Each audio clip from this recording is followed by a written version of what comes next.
Hey guys, welcome to Writing for Ghosts. I'm Jacob, and today I'm going to be talking about the first Goosebumps book, which, if you're like me, and you were born in the 90s or you were born before then, and remember how Goosebumps kind of, even as far as I can remember in elementary school, which I got out of elementary school around 2005, if you guys want to guess my age, I will not answer. But you're welcome to try. The Goosebumps line was basically in every Scholastic's book fair that I ever attended. There was kind of like its own thing. I mean, Goosebumps was massive. It might still be massive. I don't hang out at elementary schools. I don't have kids. I don't know what Scholastic's book fairs look like today. If they ever want to make an adult version, I would 110% be on board to go back to a book fair. I doubt my mom will give me money this go around. But that being said, I already spend a lot of money on books, and I will spend more. I'm not afraid of that challenge. Welcome to Dead House was, of course, the first book in the Goosebumps line. I did not read this book first. Once again, my first introduction to Goosebumps was Ghost Beach.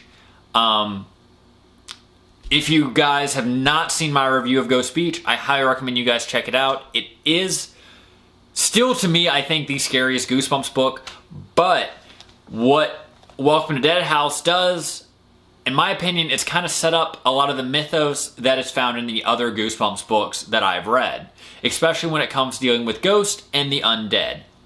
Welcome to Dead House was also part of the original Goosebumps series, which I think Ghost Beach was also. I'll have to watch it on Netflix and find out. I'm pretty sure it was, but I don't think I remember liking the episode as much as I did the book.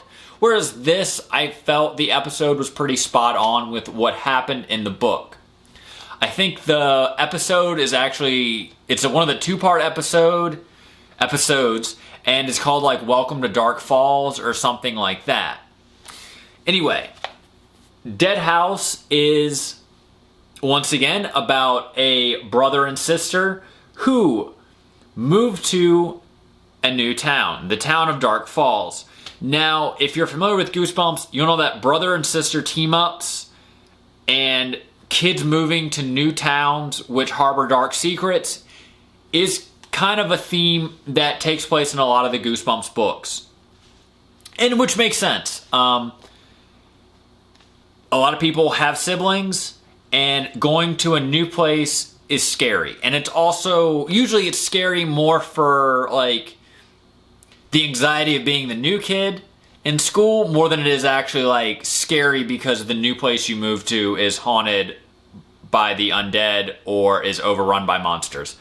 That has never happened to me anyway, and I moved around a lot. Would have been kind of cool if it did, I guess. And once again, Welcome to Dead House, which the episode version, I'm 98% sure is Welcome to Dark Falls, but maybe it was televised as Welcome to Dead House. I'm not going to get on Netflix to log in. I'm sure someone will correct me in the comments. If you want to, I would appreciate it. But either way, we all know what I'm talking about at this point. It has that great Tim Jacobus art of the super creepy house with the door open and someone in the window, just to let you know something's going on. However, the house itself wasn't super scary in the book. It was more so the town. And the town wasn't really haunted as it was infested with the undead. Now, if you remember the episode or you read the book, you'll know that the townsfolk through, I do believe it was a chemical spill, but it has been a short time since I've read the book and or watched the episodes. But essentially, all the townspeople have been turned into undead, and they need to drain the blood of the living and feast on it so that they can continue basically living as undead creatures.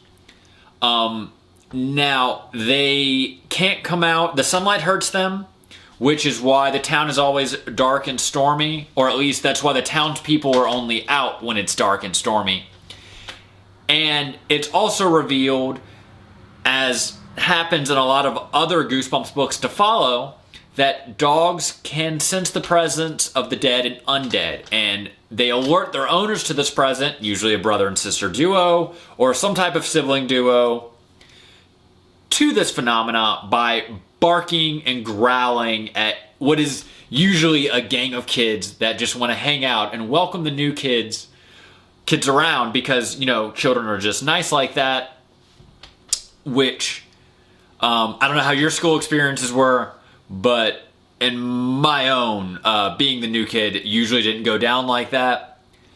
But once again, I also never moved to a town full of undead creatures. It is also revealed in a kind of a darker element that the townsfolk actually kill new families' pets. And of course they need these new families, because once they drain the blood of the living, those people also become undead creatures like the townsfolks and have to remain forever in Dark Falls and help them lure new families there.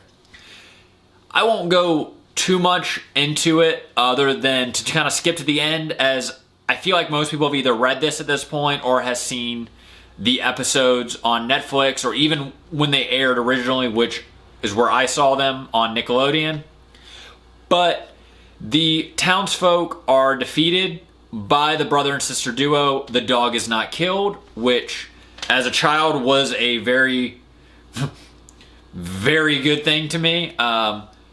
I wouldn't be devastated by a book in which a dog died until the 4th grade, when I was lovingly handed Where the Red Fern Grows by a teacher.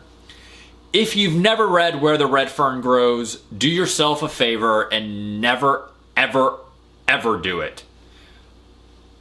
But on a happier note, if you want to read a book where good things happen to dogs, even when they're put in bad situation, Welcome to Dead House will definitely help you out.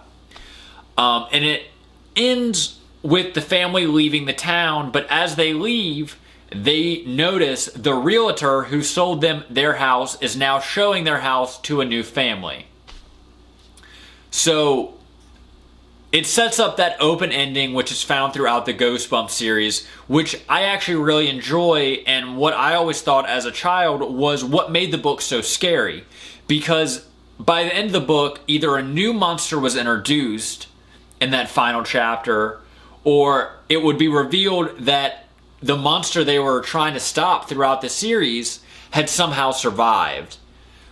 Which to me was terrifying, because as a kid it made me feel like maybe you couldn't beat the things that went bump in the night.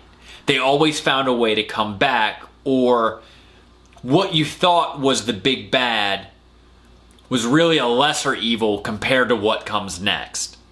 And that's what always, to me, as a child, you know, made Goosebumps fun.